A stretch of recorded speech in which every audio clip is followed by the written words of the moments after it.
Oremos mais uma vez. Pedimos também, nosso Pai, que Teu Espírito Santo nos conduza na compreensão da Tua Palavra e que, ao abrirmos a Escritura e meditarmos sobre ela, Tu queiras esclarecer nossa mente, inclinar a nossa vontade a fazer o Teu querer. Senhor, nós pedimos por cada pessoa aqui presente nessa noite, que o Senhor tome essa palavra a ser exposta e aplique de acordo com a necessidade de cada um, que o Senhor conhece tão bem. Oramos também por outras igrejas onde a pregação da palavra também está sendo feita, que o Senhor faça prosperar a palavra que da Tua boca saiu, para que ela não volte vazia, mas cumpra o Teu propósito, segundo o Teu querer, que é santo, justo, verdadeiro e bom. Ouve a nossa oração em nome de Jesus. Amém. Queridos, Romanos capítulo 1, 28 a 32, mas o nosso foco é o verso 32 nessa noite. E por haverem desprezado o conhecimento de Deus, o próprio Deus os entregou a uma disposição mental reprovável para praticarem coisas inconvenientes, cheios de toda injustiça, malícia, avareza e maldade, possuídos de inveja, homicídio, contenda, dolo e malignidade, sendo difamadores, caluniadores, aborrecidos de Deus, insolentes, soberbos, presunçosos, inventores de males, desobedientes aos pais, insensatos, pérfidos, sem afeição natural e sem misericórdia.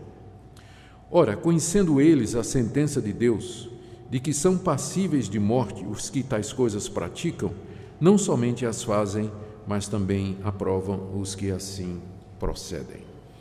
Aqui no verso 32, o apóstolo Paulo chega na etapa final da descrição que ele faz da condenação do mundo gentil, da condenação do mundo pagão da sua época e, consequentemente, também por analogia e aplicação de todas as épocas posteriores e anteriores. Ele começou o capítulo 1. Ele começou aqui no capítulo 1 a demonstrar o estado geral de pecaminosidade da raça humana. Aqui nesse capítulo ele vai falar que o mundo pagão está perdido, e no capítulo 2, que nós veremos no próximo domingo, se Deus quiser, ele vai dizer que os judeus também estão perdidos. Os judeus receberam a lei de Deus, ao contrário dos pagãos que não receberam, mas isso não os tornou, ou não serviu para a salvação deles. Eles também estão perdidos. E ele vai terminar no capítulo 3 falando da condenação e da perdição geral da raça humana. Pagãos, gentios, judeus, não há exceção, todos pecaram e carecem da glória de Deus. Mas aqui no verso 32, ele termina de explicar ou de expor a perdição dos gentios, aqueles que nunca ouviram falar do nome de Deus, não receberam a lei de Moisés, não conhecem o Evangelho, mas que são, contudo, indesculpáveis. Isso porque, primeiro, Deus se revelou a eles, está aí do verso 18 até o verso 20, Deus fez uma revelação de si mesmo pela consciência e pela natureza. Depois os homens rejeitaram essa revelação, versos 21, 22 e 23. Então Deus retribuiu, entregando-os ao seu próprio coração, que vai do verso 24 até o verso 31, e a humanidade, em vez de se arrepender, ela se rebelou contra Deus, verso 32.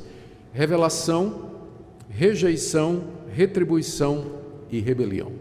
Hoje, então, nós estamos na última etapa do processo, que é a rebelião da humanidade diante da santidade de Deus. O que é que Paulo nos ensina a respeito desse estado de rebelião que nós lemos no verso 32? Primeiro, que a humanidade está num estado de revolta contra a sentença de Deus. Existe uma sentença que Deus passa sobre todos aqueles que praticam aquilo que nós lemos no verso 29 a 30.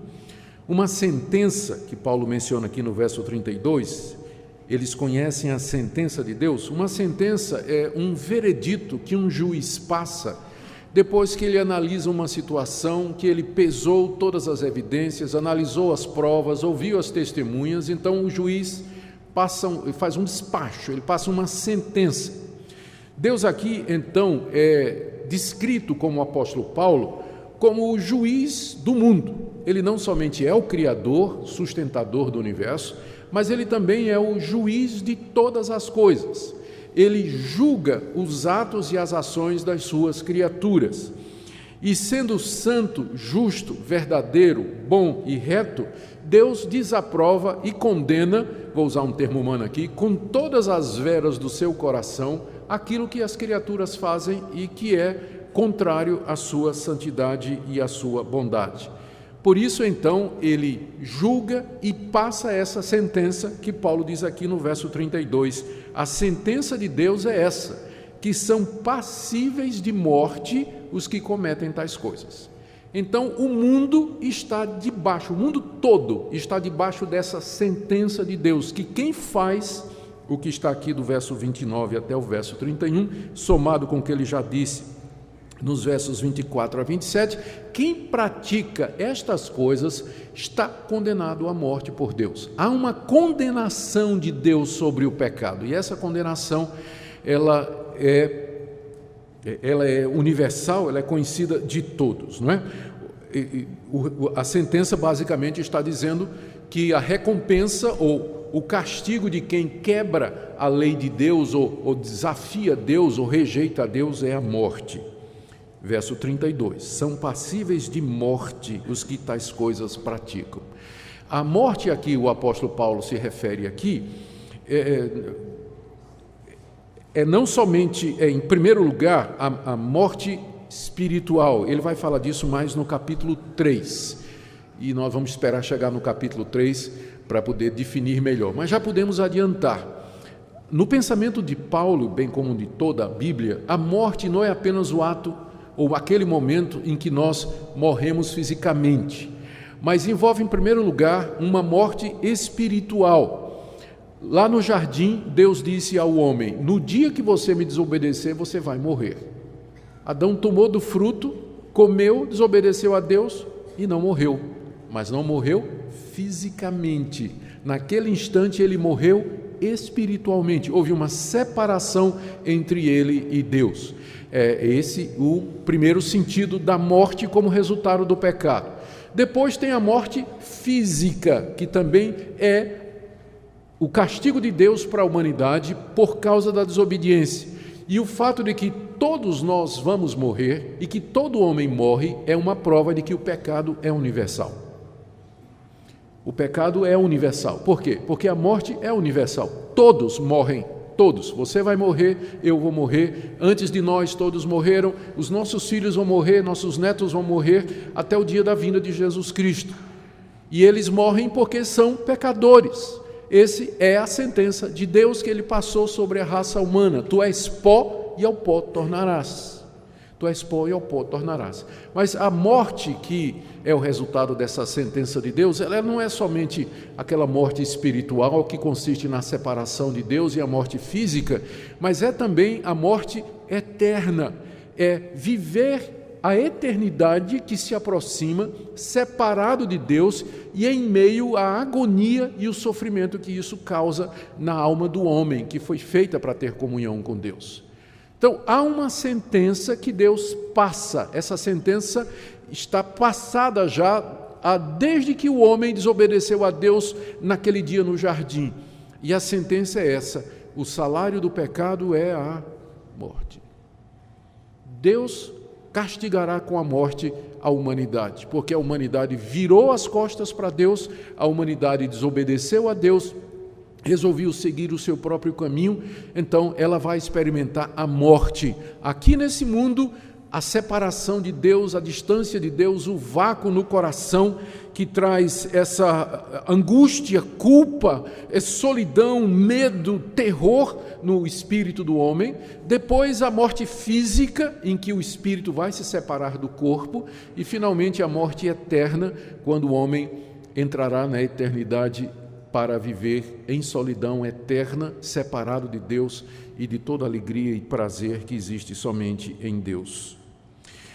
O pagão, a pessoa que não tem a Bíblia como nós temos e que não tem esse raciocínio que nós acabamos de dar agora, ele pode não ter, de fato, uma consciência muito clara disso, mas ele tem um conhecimento intuitivo de que tem alguma coisa, há uma punição futura que está esperando quem pratica o mal. Você vai encontrar essa intuição, né? Essa sensação de que tem alguma coisa errada e que um dia vai ter castigo. Você vai encontrar isso em todos os povos, nas tribos, nas nações. Não existe nenhum povo, por mais primitivo que seja, nenhuma cultura, por mais atrasada, distante, isolada, não alcançada que seja, onde não tenha essa sensação de culpa. Onde as pessoas, membros dessa cultura, elas imaginam, elas vivem debaixo da expectativa de que um dia virá um castigo pelas coisas erradas que elas fazem. É por isso que em todas essas culturas, povos, tribos e nações, tem religião. A palavra religião significa religação, vem do latim religare. Religião é o processo, o ato, é o ritual pelo qual o homem tenta se reconciliar, se religar a Deus. Exatamente porque ele tem essa consciência de que não está bem com Deus, tem alguma coisa errada. Por isso eles oferecem sacrifícios aos seus deuses que eles inventam, eles se machucam, se autolaceram, se mortificam, tentam fazer determinadas coisas para apaziguar os deuses ou de alguma forma pagar a culpa que eles sentem que eles têm e que um dia haverá de trazer o castigo divino sobre eles. Há um exemplo aqui interessante na Bíblia dessa sensação de culpa, está no livro de Atos. Aqui no livro de Atos, capítulo 28, nós encontramos o relato do apóstolo Paulo, do naufrágio do navio em que o apóstolo Paulo estava a caminho de Roma. E o navio passou por uma grande tempestade e afundou, mas eles conseguiram escapar e chegaram numa ilha chamada Malta. Essa era uma ilha, diz aí o capítulo 28, que era habitada por bárbaros. Veja o que diz o verso 2. Os bárbaros nos trataram com singular humanidade. Então, era uma ilha habitada por um povo primitivo, que não tinha contato com o Evangelho, não tinha contato com os judeus, nunca ouviu falar de Deus, não tinha nenhuma noção dos 10 mandamentos como nós os conhecemos hoje. Mas veja o que aconteceu. Eles receberam o apóstolo Paulo e os demais tripulantes do navio, e de noite, por causa do frio, fizeram uma fogueira, né, ao ar livre, para todo mundo se aquecer. Aí Paulo resolveu ajudar. E Paulo foi pegar uma lenha lá. Quando Paulo foi no mato pegar a lenha, o que aconteceu? Uma cobra, uma víbora, pegou na mão de Paulo, mordeu Paulo na mão. Olha a reação dos bárbaros aqui no verso 4. Quando os bárbaros viram a víbora pendendo da mão de Paulo, disseram uns aos outros: certamente esse homem é assassino, porque, salvo do mar, a justiça não o deixa viver. Eles eram pagãos, mas eles tinham essa consciência. Na hora que eles viram a cobra pegando, eles disseram: a justiça, que eles não sabem o nome, que eles não conheciam Deus, mas eles tinham consciência de que há uma justiça. A justiça está atrás desse homem. Primeiro, mandou a tempestade, ele não morreu. Agora mandou a cobra. Ele tem que ser um assassino, porque a justiça está atrás dele. Então, esses pagãos, eles tinham essa noção de que há uma lei, há um poder superior que julga o que é errado e que executa a sentença. E isso é verdade não somente dos habitantes da ilha de Malta, mas isso é verdade também de todos os povos, esse conhecimento de que existe essa sentença. E aqui, voltando a Romanos, no capítulo 2, veja como Paulo descreve isso, né? Quando, pois, verso 14 e 15, quando, pois, os gentios que não têm lei, os gentios não têm lei, eles nunca receberam a lei de Moisés, procedem por natureza de conformidade com a lei, não tendo lei, servem eles de lei para si mesmos. Eles mostram a norma da lei gravada no seu coração, testemunhando-lhes também a consciência e os seus pensamentos, mutuamente acusando-se ou defendendo-se. Paulo fala aqui da lei, da norma da lei, o espírito da lei que está gravado no coração do pagão, do gentio, que nunca recebeu a lei de Moisés, nunca leu a Bíblia, nunca ouviu o nome de Jesus, nunca ouviu nada do Evangelho, mas a lei de Deus está gravada no coração dele. Por isso ele sabe que há uma sentença, ele sabe que tem um Deus, e sabe que um dia esse Deus vai punir os pecados. E ele tenta fugir disso. Nós lemos no capítulo 1, verso 18, quando iniciamos essa sessão, que os homens sufocam o conhecimento de Deus, eles empurram para baixo o conhecimento de Deus, eles não querem viver com esse conhecimento. E é contra isso que a humanidade se rebela. A humanidade se rebela não é tanto contra as coisas ruins que acontecem. Eu sei que tem gente que fica revoltada, perguntando por que Deus permite a morte de crianças, por que Deus permite tragédias, por que Deus permite doenças terríveis que assolam a humanidade, ou, enfim, tanta dor e tanto sofrimento.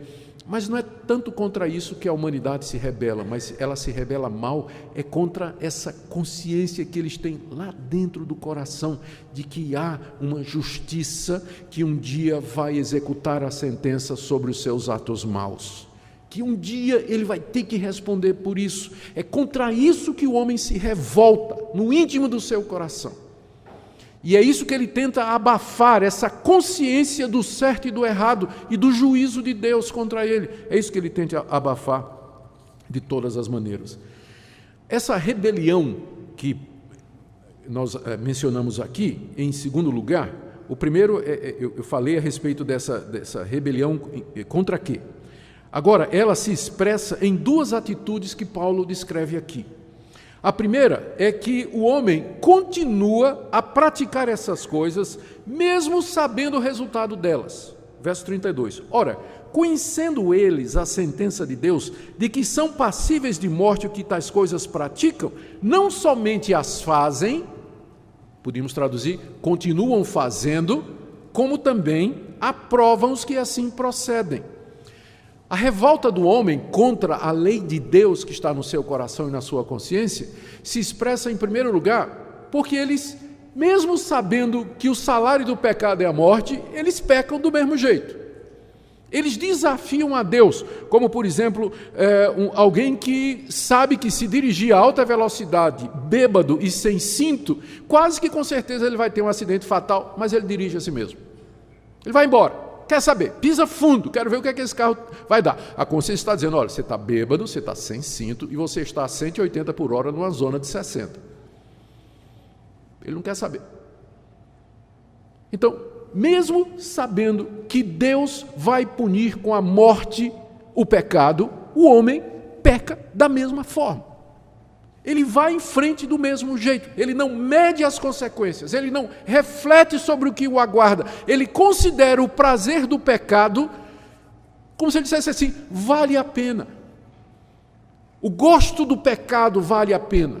Experimentar o pecado é gostoso e eu troco esse prazer, ainda que momentâneo, por uma eternidade no inferno. É isso que está dizendo aqui. Mesmo que eles sabem que há um juízo divino eterno sobre isso, eles continuam pecando. Isso mostra um coração endurecido, não é verdade? O coração endurecido e disposto a pecar. Está resolvido que vai pecar, não importa as consequências. Ele sabe que mentir é errado, mas ele vai mentir do mesmo jeito. Ele sabe que adulterar é errado, tem consequências, mas ele adultera do mesmo jeito. Ele sabe que falar mal dos outros é errado, mas ele vai falar mal do mesmo jeito. A Bíblia diz lá no livro de Provérbios que as palavras do fofoqueiro são como bocados gostosos que descem até o mais profundo do ventre. Não tem nada mais gostoso que falar mal da vida dos outros.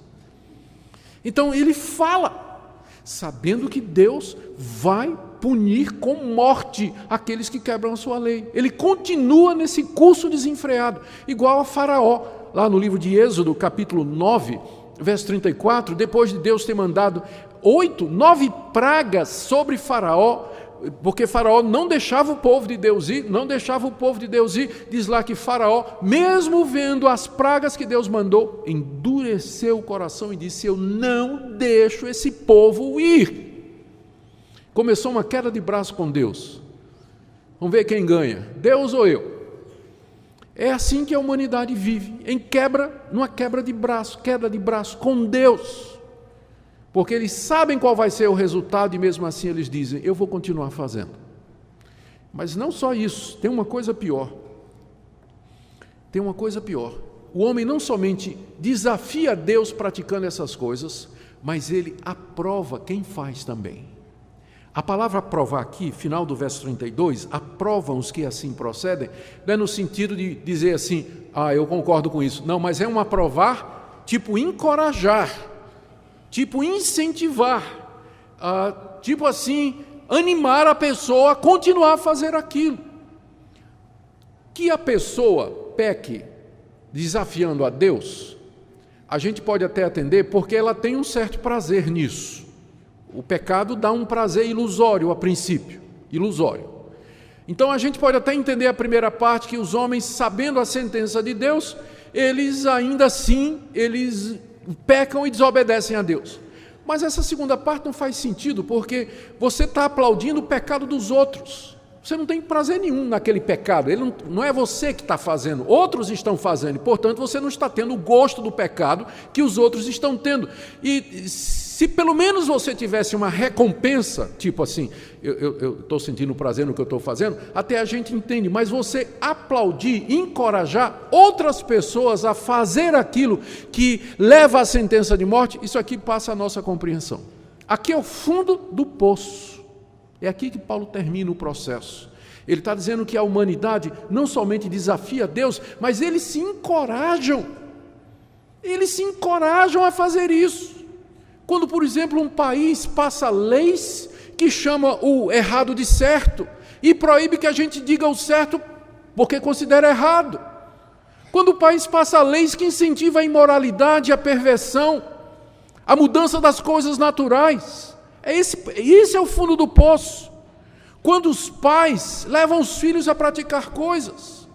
Eu cresci numa época, eu não sei como é aqui no Centro-Oeste, mas no Nordeste não eram todos os pais, mas os homens lá no Nordeste, né, os pais, quando o filho, tinha o maior orgulho de ter um filho, mas quando o filho fazia 16, 17 anos, levava para a zona de prostituição, para o filho virar homem.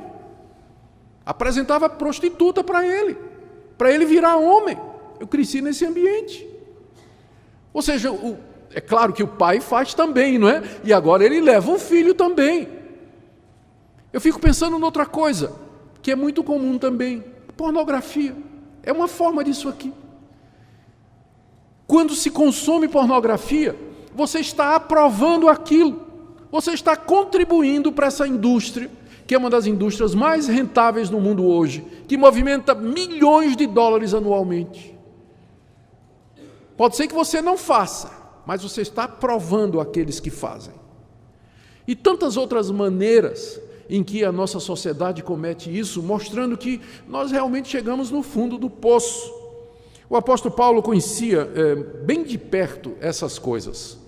Paulo nasceu numa cidade chamada Tarso, que era da província da Cilícia. E a Cilícia era uma das 3 regiões com C, que eram consideradas as regiões mais depravadas do Império Romano: Capadócia, Cilícia e Creta. E Paulo nasceu exatamente na capital da Cilícia, que era Tarso. Então, ele estava muito bem familiarizado com o mundo pagão. Ele conhecia essas abominações. Ele sabe o que é que ele está dizendo aqui, que os homens não somente desafiam a Deus, fazendo as coisas que estão debaixo da sentença de Deus, mas eles se encorajam.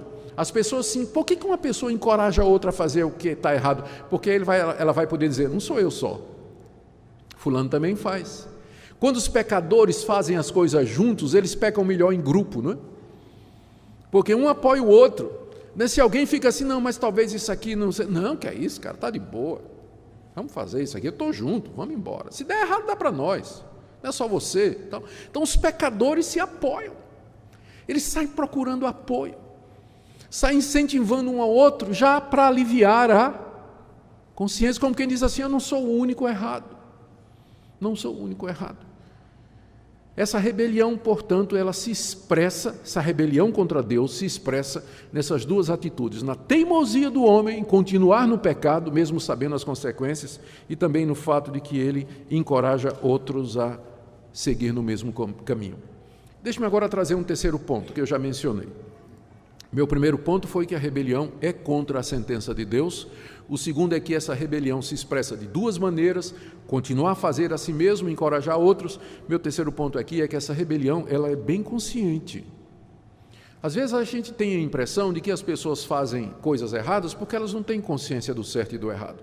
Mas essa passagem aqui tira de nós essa ilusão a respeito de alguma bondade que haja no coração humano. As pessoas pecam contra o conhecimento do certo e do errado. Elas pecam contra a sua consciência. Elas sabem o que elas estão fazendo quando elas fazem o que é errado. Paulo já havia dito aqui nessa passagem que as pessoas têm algum conhecimento de Deus. No verso 18, ele disse que a ira de Deus se revela do céu, se revela na nossa consciência. Diz no verso 19 que o que de Deus se pode conhecer é manifesto entre nós, na nossa consciência. No verso 20, ele fala de que os atributos de Deus são perceptíveis por meio das coisas que são criadas e que pelas obras da natureza nós conseguimos saber que há um Deus que existe antes da natureza, que criou todas as coisas, que Ele é todo-poderoso, onisciente, onipotente e que Ele é distinto da natureza. Paulo havia falado desse conhecimento inato que nós temos na nossa consciência e também na natureza ao redor de nós. E por isso ele diz no final do verso 20 que os homens são indesculpáveis. Ninguém pode dizer que não tem conhecimento de Deus. Mas agora aqui no verso 32 ele avança mais um pouco e diz que o homem não somente tem conhecimento de que existe um Deus, que esse Deus é o Criador de todas as coisas, que esse Deus é santo, justo, bom e verdadeiro, mas agora Paulo diz que os homens também têm conhecimento de que há uma sentença de morte passada sobre aqueles que praticam tais coisas. Esse é o conhecimento. Ou seja, essas pessoas, quando praticam estas coisas, sabem que serão punidas por Deus, mas elas fazem isso da mesma forma. Ou seja, não tem nada de inocência. Elas não têm o conhecimento detalhado que nós temos e que encontramos no Evangelho e na Bíblia a respeito da lei de Deus. Mas essa intuição gravada no coração da norma da lei, isso é um fenômeno universal. Ou seja, eu vou ler de novo aqui, verso 29 em diante. Quem pratica a injustiça, a malícia, a avareza, a maldade, a inveja, o homicídio, a contenda, o dolo, a malignidade, a difamação, a calúnia, quem aborrece a Deus é insolente, soberbo, presunçoso, quem inventa males é desobediente aos pais, quem é insensato, pérfido, não tem afeição natural e sem misericórdia, e quem muda, voltando para o verso 26 e 27, as relações íntimas por outro contrário à natureza, homem com homem, mulher com mulher, está fazendo isso conscientemente e sabendo que estas coisas recebem a sentença de morte da parte de Deus. Ou seja, não há ninguém inocente. Não há ninguém inocente. E agora deixe-me chegar no meu último ponto e dizer que isso é exatamente a nossa esperança. Porque o quadro aqui é fundo do poço. Fundo do poço. Mas é exatamente no fundo do poço que surge a esperança. Sabe qual é a nossa esperança com relação a essas pessoas? É que elas sabem disso. As pessoas, como eu disse, elas não pecam inocentemente. A queda do homem, o pecado do homem, afetou o seu conhecimento de Deus, mas isso não fez com que ele perdesse o total conhecimento de Deus. Ele ainda tem a imagem de Deus nele e ele tem essa consciência da existência de Deus e que esse Deus passa uma sentença. Então isso está no coração do homem. Ele consegue perceber e concluir, mesmo que nunca ouviu o Evangelho, que existe um Deus que um dia vai ajustar contas com ele pelos seus pecados, e que essa compreensão, essa conclusão, ela é universal, embora nem sempre racional, consciente, como eu disse, né? Aqueles bárbaros que viram Paulo lá com a mordida da cobra, eles sabiam que a justiça não ia deixar Paulo viver, eles pensavam que Paulo é um assassino. Então, essa consciência, ela está em todo lugar. E é esse ponto que serve de contato para pregar o Evangelho. Ou seja, para você anunciar um Evangelho para um não descrente, você não precisa de argumentos elaborados sobre ciência, evolução, a refutação do ateísmo e tudo mais, porque você já tem um ponto de contato. Aquela pessoa com quem você está falando, ela sabe lá dentro que ela está errada. Quando eu era evangelista no interior de Pernambuco, numa cidade chamada Gamileira, eu ia de porta em porta, anunciando o Evangelho. E Minha prática era muito simples. Eu chegava numa casa, batia, tinha bíblias para oferecer, folhetos e tudo, e eu perguntava se a pessoa não queria que eu entrasse e lesse a Bíblia com ela, para explicar a Bíblia, que eu estava dando de presente para ela. Aí quando a pessoa aceitava, eu entrava, sentava, servia um cafezinho, a gente começava a conversar, e eu começava a falar, eu começava exatamente por aqui, dizendo, olha, esse livro aqui, eu pegava algumas passagens e dizia, a importância dele é que ele nos fala a respeito do nosso verdadeiro estado. O senhor sabia que o senhor é um pecador e que por conta dos seus pecados o senhor está condenado? A pessoa dizia, não, eu sei que sou um pecador, mas eu não sou tão ruim assim. Meu vizinho aqui, o senhor precisa conhecer meu vizinho. Meu vizinho bate na mulher, chega bêbado em casa, é uma bagunça, não é? Então, não tem gente pior do que eu. Aí eu geralmente abria lá em Êxodo 20 os 10 mandamentos e dizia, vamos fazer uma coisa, vamos ler aqui os 10 mandamentos? E quando a gente estiver lendo, vamos ver se no final, quantos o senhor quebrou? E começava a ler, lendo conforme Jesus nos ensinou a ler, não é? Não adulterarás significa não somente ir para a cama com quem não é meu cônjuge, mas eu querer isso na minha cabeça. Começamos a ler. Chegava no 5º mandamento, 6º, já notava a queda do semblante. Alguma coisa lá dentro, na consciência dele, estava dizendo, isso aí é verdade, você sabe disso. Lá dentro na consciência, a vozinha dizia, esse rapaz está dizendo a verdade. E não foram poucos, né, que depois disso eles se abriam para dizer, mas então o que é que eu faço? E aí chegava o Evangelho. Então, o fundo do poço, que é isso, as pessoas pecam contra a consciência, elas pecam sabendo, elas encorajam outros e vão cada vez mais fundo no pecado, é exatamente a nossa oportunidade, é o ponto de contato, que nós podemos chegar para elas e dizer, sabe essa culpa, essa angústia, esse vazio, essa solidão que você não consegue preencher com nada, sabe de onde vem? É exatamente da lei de Deus gravada no coração e a consciência que você tem de que um dia esse Deus haverá de trazer você a julgamento por tudo que você faz. E eu queria dizer a você que há perdão nessa noite, ou nesse dia, nessa ocasião. Eu quero lhe trazer o Evangelho de Jesus Cristo, pelo qual Deus perdoa pecadores como você e como eu. Uma porta de contato.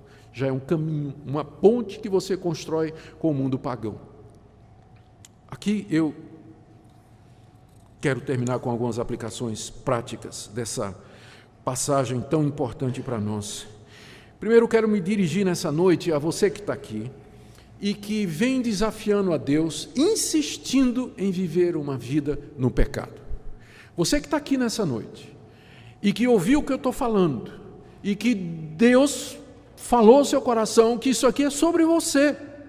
Você vem insistindo em fazer alguma coisa que você sabe que é errada.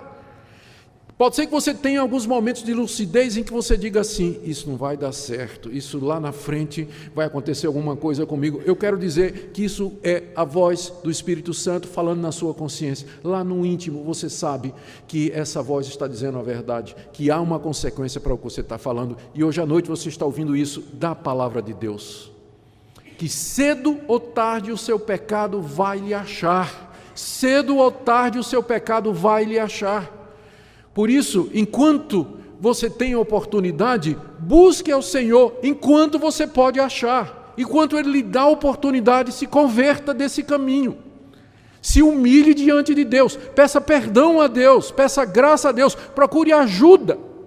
Porque, com certeza, não imagine que você pode continuar pecando e o resultado vai ser bom. Não vai. Há uma sentença de morte passada pelo Todo-Poderoso, pelo Altíssimo, sobre os que praticam tais coisas, e você não vai fugir dele. E você não vai fugir da sentença. Cedo ou tarde ela vai lhe alcançar. Enquanto você tem oportunidade, se arrependa e creia. Também quero falar aqui para aqueles que, de alguma forma, vão dizer, pastor, eu não pratico essas coisas, mas eu queria que você olhasse direitinho se você não encoraja outros. Se você não encoraja outros. Tem tantas formas da gente encorajar outras pessoas. Por exemplo, lá na escola, de repente você mesmo não gosta de imoralidade, mas aí chega um coleguinha seu e conta aquela piada imoral, obscena, né? E você, Você devia fechar a cara mesmo. Eu sei que é difícil, mas devia fechar a cara mesmo. Dizer, No ambiente de trabalho também, os amigos vêm com aquelas piadas imorais, não é? Ou então traz no celular aquelas fotografias, aquelas cenas ou vídeos de imoralidade, mostra para você, e você, para não perder lá o contato, você dá um risinho assim, né, amarelo pelo canto da boca. Você está aprovando. Está aprovando. Você tem que fechar a cara mesmo, desculpa. Você tem que fechar a cara mesmo e dizer, olha, eu sou amigo de vocês, o ambiente é um ambiente de trabalho e tudo, mas você sabe que eu sou crente no Senhor Jesus, eu não concordo com esse tipo de coisa. Então, tem que tomar uma posição. Tem que tomar uma posição mesmo. Lá no ambiente de trabalho, na sua família, lá na escola, onde for. Porque senão, qual é a diferença nossa e desse pessoal que o apóstolo Paulo está descrevendo aqui, que aprova os que procedem dessa forma? É tomar uma posição mesmo. Dizer, não concordo com isso. Não concordo com isso. Em algumas situações, ficar calado é ser conivente. Precisamos de sabedoria, é verdade, por causa do ambiente que nós estamos, mas é preciso que a gente deixe claro que a gente não concorda com isso. Talvez aqui hoje à noite haja também pessoas que têm sentido, têm essa convicção de pecado, a consciência de que está debaixo do juízo de Deus e no fundo do seu coração você gostaria de se reconciliar com Deus. A boa nova do Evangelho é exatamente essa, que Deus está disposto a perdoar pecadores que o desafiaram, que se rebelaram contra Ele, que incentivam outros. Esse Deus é tão amoroso e misericordioso e compassivo que Ele está pronto a perdoar você e esquecer todas as suas iniquidades e tratar você como se você nunca tivesse cometido essas coisas.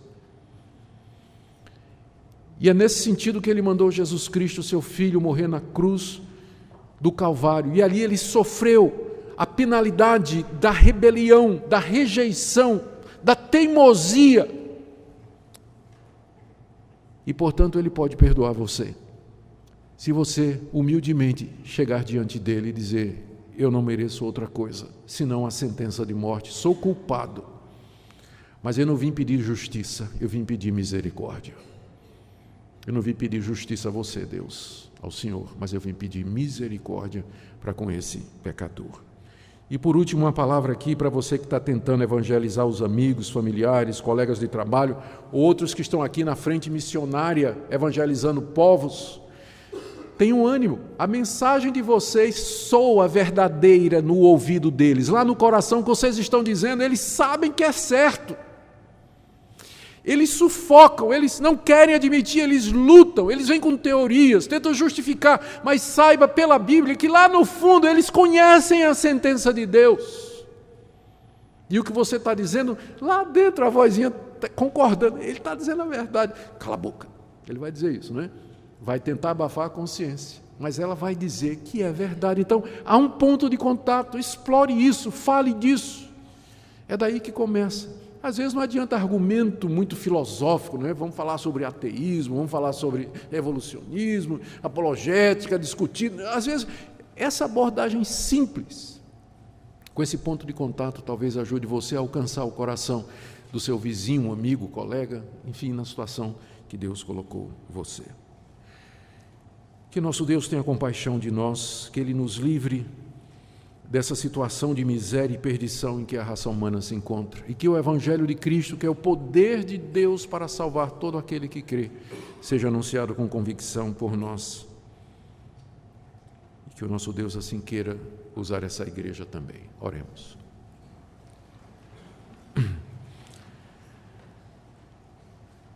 Ó Deus, tenha misericórdia de nós, não nos trate segundo os nossos pecados, mas segundo a Tua misericórdia que nos foi dada em Cristo Jesus, pedimos que Te aproximes de nós, ajuda-nos a testemunhar para as pessoas ao nosso redor, lembrando, Senhor, que elas sabem a sentença do Senhor.